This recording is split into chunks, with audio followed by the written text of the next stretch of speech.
It's July. Check your calendar, I promise that it is. And that means that it's World Watercolor Month. So Angela Fair has presented us with a prompt for each and every day. I will be getting into a few, not every one of them, but I figured that I'd take this time to educate you a little more on what watercolor is about. So stay tuned. So first off, I'm just going to tell you the basics. When I hear of people wanting to know more about watercolors, a few of the first things that ask me is, how do I get started? Where do I begin? What kind of paint should I use? What kind of brushes should I use? So we're going to address that.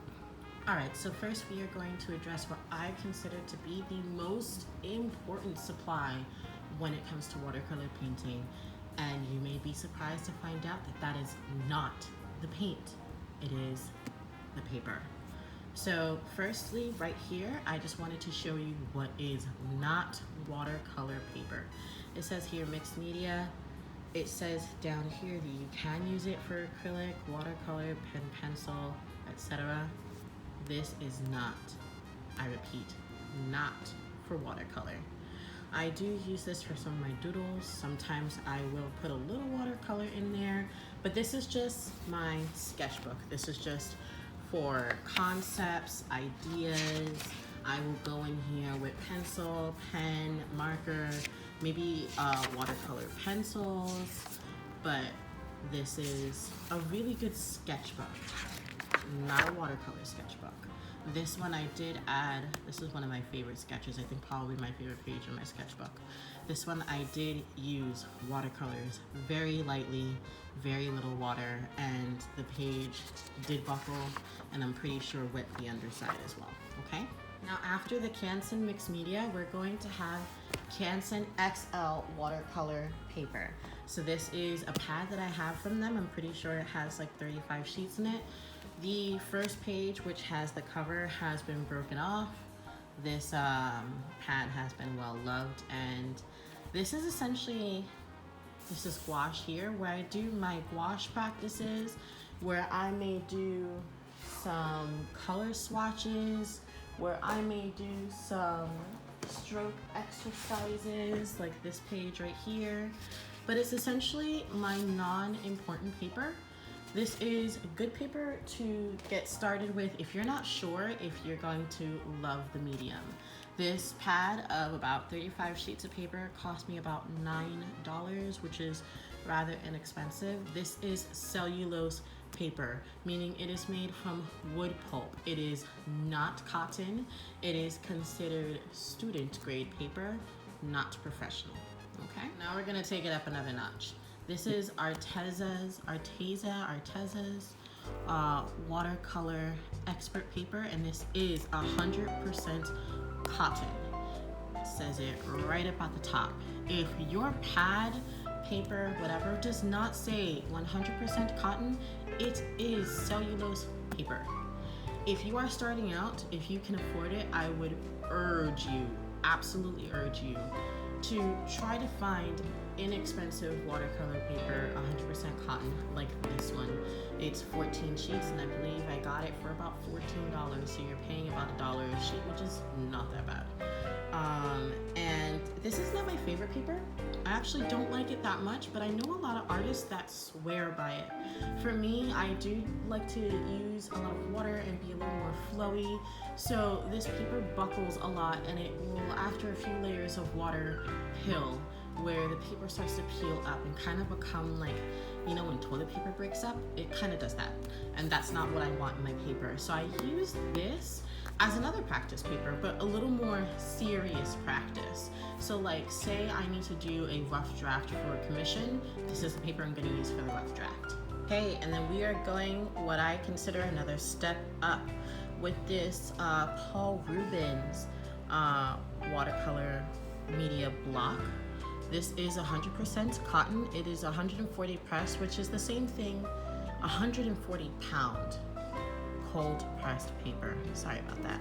Which is the same as what the Arteza one was. This watercolor paper, when I first bought it, was excellent. However, I left it in not so suitable conditions where the the pad got wet and then dried again.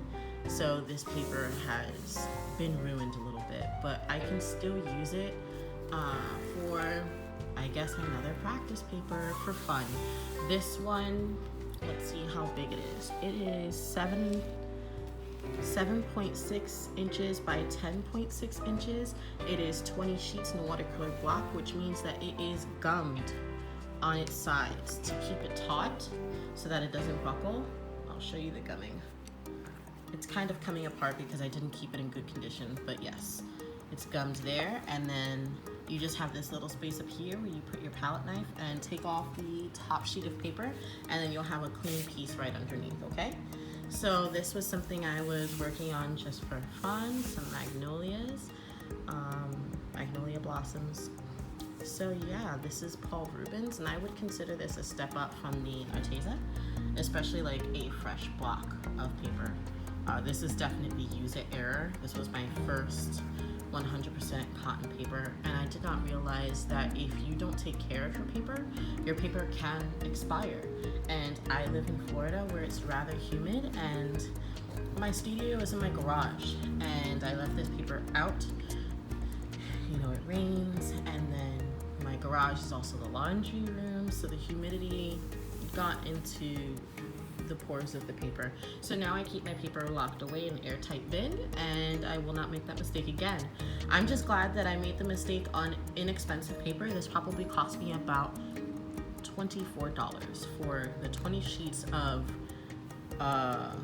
watercolor block, which the blocks where it's gummed all around is more expensive than just a pad that you peel off a piece of paper, okay? Also, I would consider this higher level student grade, low level professional. Like, I would be okay with selling art from this paper brand with the paper new, like not this pad now, but the condition it was when I first bought it. I would sell art from here. So now we are at the professional tier. This is currently my favorite brand of paper, Arche. As people who speak English and not French say arches, but it's supposed to be Arche. This is their 140 pound, which is the same weight that all the other papers I have are. I do have one that is not 140 pound, but most of my paper is. And this is 20 sheets of paper. It is a 9 by 12 sheet, which tends to be the standard that I paint on because it fits in my scanner. And anything larger than this, usually I will scan it, edit it to look good through Photoshop, and then I will have it printed larger. I won't paint larger. I just don't have the physical space to paint larger or to house large rolls of paper. This one is a watercolor block, which is my favorite way of painting, so I don't have to tape down the edges. I do tend to tape the edges of these blocks, but not because the buckling, because it doesn't really buckle. I do it because I like a nice crisp white edge around the border. So this is gummed all the way, and this is what it's supposed to look like. This is one of my newer blocks. Sometimes if you don't take care of it, it does come apart. And then the same as the Paul Rubens, you just slit your palette knife. Let me see if I can find one really quickly. I know I've recorded myself taking the top paper off before, but I just want to show you where you can put it. So you just put it right under there. And then I would put pressure on the edges and tear it from the gum part, and then it will come free, and there'll be a fresh piece of paper, clean piece of paper like this underneath, and that's how you use a watercolor block. I know some people who have been painting for a while that are just now learning how to use this paper. So I use this paper for all of my paintings that I intend to sell. This is my favorite brand. This is Old Faithful. I have these in pad form as well, in block form here, as well as pad form, which is right here. And this one, the pad I think was about $13 to $14 for 12 pieces of paper. The block is a lot more expensive. The block comes out, I think, to close to $6 per sheet. Sometimes I get these blocks for sale, but when they're not for sale, they're probably for this size, like $48, $50, and then for the bigger ones like $60 to $80 depending on the pound of paper. I can do quite a few layers on this. I have done multiple portraits on this kind of paper. The portraits do take, well, when I do portraits, I do a lot of watery thin layers, and it takes it just fine. It might have like minor buckling towards the very center of the paper, and towards the edges not as much because it's closer to the gumming part, but it's really minor, and this paper is reliable. It's easy to blend, easy to shade, easy for me to get my lightest of lights and my darkest of darks. And I've noticed that this paper stays pretty white, whereas my Paul Rubens has started to yellow a little bit as it aged. I do have older blocks of this paper and it has stayed white, and I think that has to do with the process of them making the papers. I kind of know, and then I kind of don't know. I'm sure I could watch a few more educational videos on that, on how Arch paper and other 100% cotton watercolor papers are made. So out of all the paper that I own, this is what I consider the finest of the fine. So it is Arch as well, but it is their 300-pound paper. So what that means is I can put layers and layers and layers upon this and it will not buckle. Even at 10 inches by 14 inches, it does not buckle, and it is extremely thick. I have painted on it even without being on the pad, which I would not necessarily advise, because the reason of buying the pad is so that it's gummed all over, and you pay extra for that. But I just wanted to test and see what would happen if I took it off the block and painted it just with a free page, and it still behaves excellently. This probably cost me about $83 for 10 sheets of paper.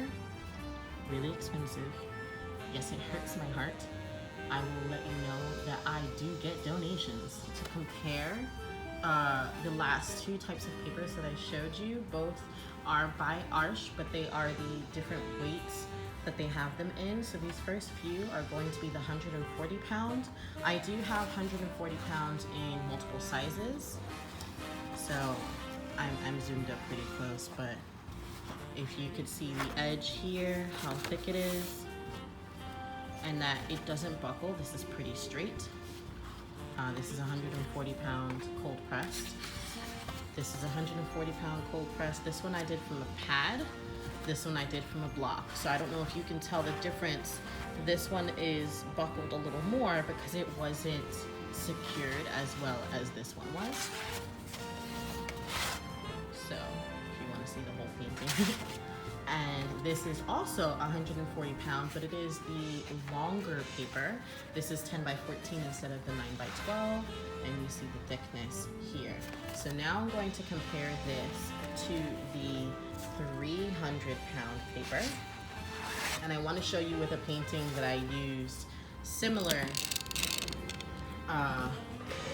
heavy, flowy layers of watery, thick paint. Like watery meaning had a lot of water in it, so it was wet, but there was also a lot of thick paint. As you can see here, it's like almost black. So this is the 300-pound paper. Can you see there the difference in thickness as opposed to the 140 pound? Like you can barely see the edge of this, where you can see it clearly here. And then these are a couple others that I've done on the 300-pound paper, and I reserve it for paintings that I know that I'm going to use a lot of water and a lot of layers, and it holds up very well, and my paintings still come out vibrant and beautiful. So here is a flamingo, and I did it pretty recently. Here is a moonlit mountain with a silhouette of some trees. And this is the beta fish. This is one of my favorites. I actually photoshopped this and uploaded it to my Redbubble shop online, and I made it into different products. So here I have the bag, and then I also have a mask. You know, this is during the pandemic. So they do sell some cloth masks, and I do have this design on it, and it's my most vibrant design I think that I have in mask form. All right, so thank you for staying tuned, and that basically concludes paper. Come back for my next video and we will go over brushes.